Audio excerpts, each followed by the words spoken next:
सरकारने शेतकऱ्यांच्या शेतमालाला जास्त भाव मिळावा म्हणून अत्यंत महत्त्वपूर्ण निर्णय घेतले आहेत। ज्या निर्णयांमुळे प्रचंड मोठा फायदा हा शेतकऱ्यांना होणार आहे। सगळ्यात महत्त्वाचं या ठिकाणी कच्च्या तेलावर कुठली आयात ड्युटी नव्हती, आयात शुल्क नव्हतं। 20% आयात शुल्क लावण्याचा निर्णय घेण्यात आला आहे आणि रिफाइंड तेलावर 12.5%वरनं तो 32.5% करण्यात आलेला आहे। त्यामुळे सोयाबीनच्या शेतकऱ्याला प्रचंड मोठा त्या ठिकाणी फायदा होणार आहे आणि सोयाबीनच्या किमती बाजारामध्ये वाढण्याकरता त्याचा एक मोठा फायदा होणार आहे।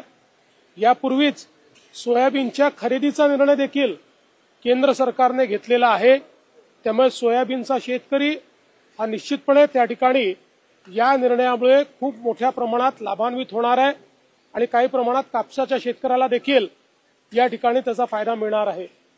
यासोबत आपण जर या ठिकाणी बघितलं तर कांद्याचा मोठा प्रश्न हा निर्माण झाला होता आणि कांद्याच्या प्रश्नावर केंद्र सरकारने मिनिमम एक्सपोर्ट प्राइस पूर्णपणे संपवून टाकलेली आहे आणि या ठिकाणी जी काही त्याच्यावर एक्सपोर्ट ड्युटी होती ती 40%वरनं 20%वर आणलेली आहे। यामुळे कांद्याचे जे भाव आहेत ते स्थिर होण्याकरता, ते वर जाण्याकरता अत्यंत मोठा फायदा या माध्यमातून होणार आहे। कांद्याच्या शेतकऱ्याकरता खरं म्हणजे खूप महत्त्वपूर्ण या शेतकऱ्यांची मागणी ही आज केंद्र सरकारने त्या ठिकाणी मान्य केलेली आहे आणि म्हणून मी केंद्र सरकारचं मनापासून अभिनंदन करतो। एवढंच नाही तर बासमती राईसच्या एक्सपोर्टवर जी काही ड्युटी होती ती ड्युटी देखील त्या ठिकाणी काढण्यात आलेली आहे।